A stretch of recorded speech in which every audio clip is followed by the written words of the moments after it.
The WNBA season getting ready to restart, all of those things coming back. We've seen the agreement starting to come out. And so what does the timeline look like for you now as you start to get prepared with the rest of the WNBA for the potential season resumption down at the IMG Academy in Florida and all the things that entails? Yeah. You know, for me, it was kind of like I had to try to stay in a certain like level of shape to just kind of hover, you know, like in a good place. So when if I did have to like ramp it back up and get back into basketball shape, I could pretty easily. So right now is that like ramp up part, which as we all know, really sucks. God, getting out of shape only to get back in is just the worst. But and it takes so little time. It takes so little time to get out of shape. Isn't that the most damning thing? I know. It's like, who invented that? It's so unfair. But we're all back. There's a couple of my teammates actually back in Seattle. And like, you know, probably all that you've read, we can use our practice facility, but, you know, you walk in, it's just you get your temperature taken, the symptom check, just you and a coach. They have to wear a mask. They can rebound for you. That's it. So it's all individual. And then we'll do that up until probably sometime early July. Get tested, get on a plane, go to IMG, and then literally everything you've read is pretty accurate, like the testing all the time. You'll do a small quarantine, and then we start. I think for the WNBA, what's exciting about it is we get to play basketball. We get to be on, you know, TV. That's good for that part of it. But I think as a league that is 80% Black women, this is a huge opportunity for us to have this one platform, this one unified voice. To use that in this moment, I think is going to be important for our country, important for our players, and I'm really looking forward to that part. Along those lines, as we're talking with Sue Bird, host of the ESPYs are presented by Capital One. Obviously, we're all dealing with the pandemic, but we are dealing with a major shift in how we view society based on the peaceful protests over the killing of George Floyd and several others. And how are you and Megan sort of being a part of that? Because Seattle's been a big part of this. There's been a lot of protests in the city of Seattle as well as other parts of the country. How important is it for you two to understand and make sure people understand that this needs to be something that we do discuss and do have honest conversations about?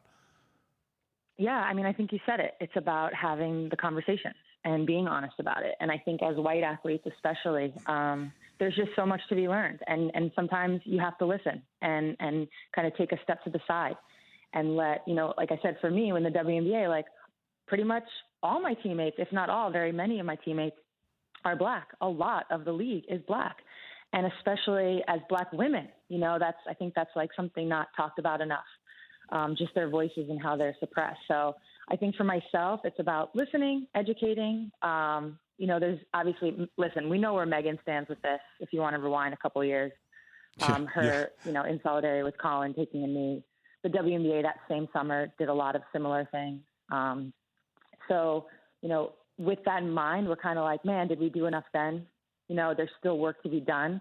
And I think for me personally, it's about helping to amplify voices more than anything.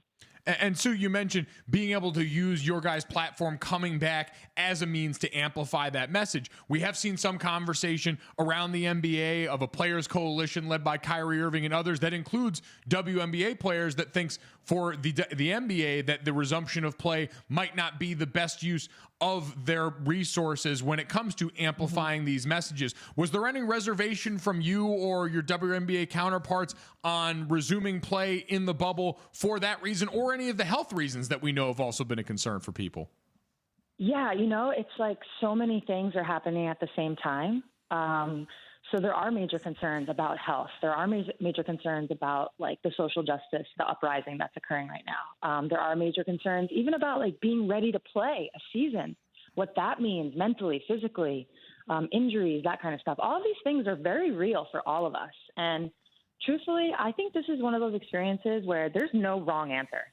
How you feel is how you feel, and there's no wrong answer. I've had conversations with players that feel very similar to the Kyries and the Avery Bradleys. By the way, Avery Bradley's quotes most recently, excuse me, I think hit on a different level. I mean, reading those, it really puts it into perspective. It makes sense, right? For so many reasons. It's not just about not playing. It's so much more than that. But then I've had conversations with people who are looking forward to playing, that's an outlet for them, that they're looking forward to being in this quote unquote community to then, use that and kind of have more of a powerful voice. So again, I don't think there's a wrong answer. I think it's up to the individual. I think the NBA and the WNBA are different. I think us together is more powerful. Those guys have crazy platforms as it is. So there's a slight difference there in my opinion, but like I said, no wrong answer.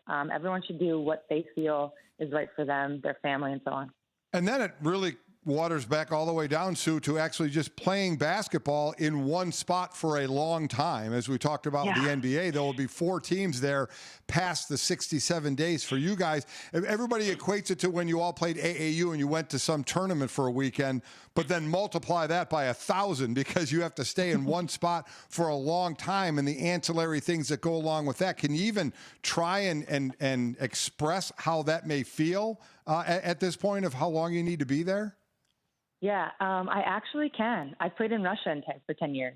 All the WNBA players, we go overseas. And obviously the big difference is even when you're in Russia, you can go outside and you can go to the grocery store and go to restaurants and things like that.